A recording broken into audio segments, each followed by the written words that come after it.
ही हिम्मत या महाराष्ट्रामध्ये हिंदुहृदय सम्राट बाळासाहेब ठाकरे यांनी मराठी माणसासाठी जी शिवसेना निर्माण केली, मराठी माणसाच्या हक्कासाठी, भारतीय जनता पक्षाने नरेंद्र मोदी, अमित शहा, देवेंद्र फडणवीस यांनी मराठी माणसाची संघटना फोडून महाराष्ट्र आणि मराठी माणूस कमजोर केला, ते यासाठी की इथे मराठी माणसाला दुय्यम दर्जाची वागणूक मिळावी, मराठी माणसाची लढण्याची ताकद नष्ट व्हावी आणि ही मुंबई आणि आजूबाजूचा परिसर हा अडाणी, लोढा, गुंडेचा बरं का आणि सगळे इतर मराठी बिल्डर व्यापाऱ्यांच्या घशात घालावा यासाठी नरेंद्र मोदी, अमित शहा, देवेंद्र फडणवीस आणि त्यांचे सगळा गोतावळा, व्यापारी गोतावळा, त्यांनी मराठी माणसाला कमजोर केलाय.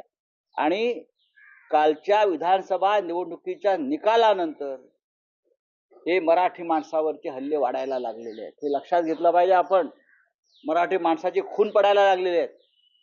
मराठी माणसाला मुंबईतून घालवायचे उद्योग सुरू आहेत.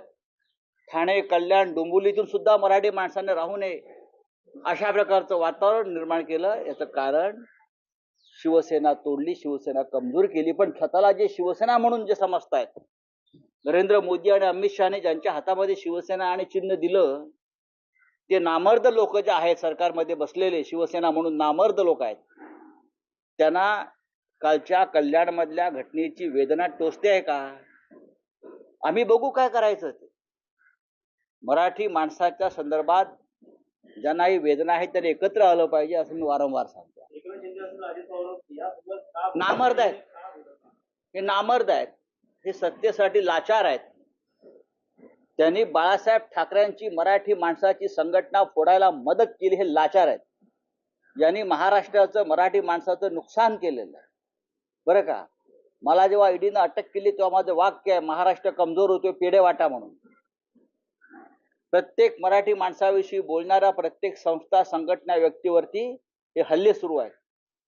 आणि हे फार मोठं राष्ट्रीय कारस्थान. मुंबईचं गुजरातीकरण करायचं, उत्तर भारतीयकरण करायचं आणि मराठी माणसाला इथून कायमचं तडीपार हद्दपार करायचं. कालचा मराठी माणसावरचा हल्ल्यासंदर्भात महाराष्ट्राच्या मुख्यमंत्र्यांनी माफी मागायला पाहिजे. आपण महाराष्ट्राच्या मराठी माणसाचे प्रतिनिधी आहात ना, तुम्हाला लाज वाटली पाहिजे.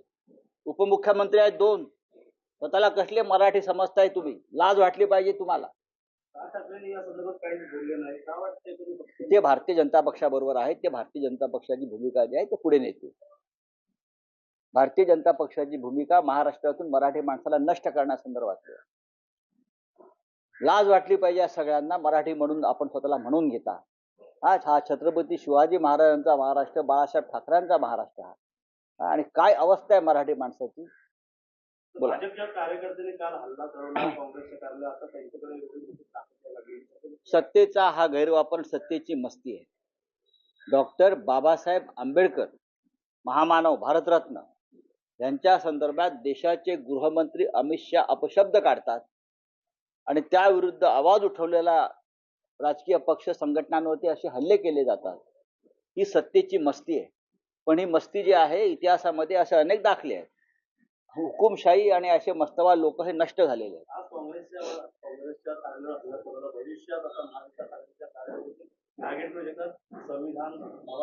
आम्ही संविधान वाचवण्यासाठी झगडतो आहोत.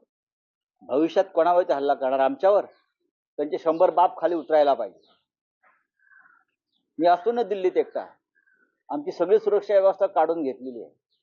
आम्ही जण भीक मागत बसलो नाही आम्हाला सुरक्षा द्या म्हणून. हिंमत असेल तर या अंगावर. शिवसेनेवरती हल्ले करणार हे पाहू. त्यांनी मराठी माणसावर नक्कीच हल्ले केले, सुरू केलेले आहेत. ही त्यांची सुरुवात, हा त्यांचा अंत आहे. मराठी माणसावरचे हल्ले ही जी सुरुवात आहे त्यांची सत्तेच्या मस्तवालपणाची, हा भाजपच्या अंताची सुरुवात आहे.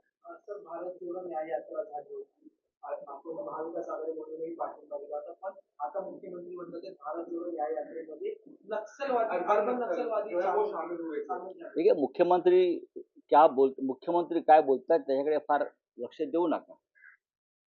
महाराष्ट्रामध्ये किंवा देशामध्ये नक्षलवाद पूर्ण संपलाय असं अमित शहा एका बाजूला म्हणतात.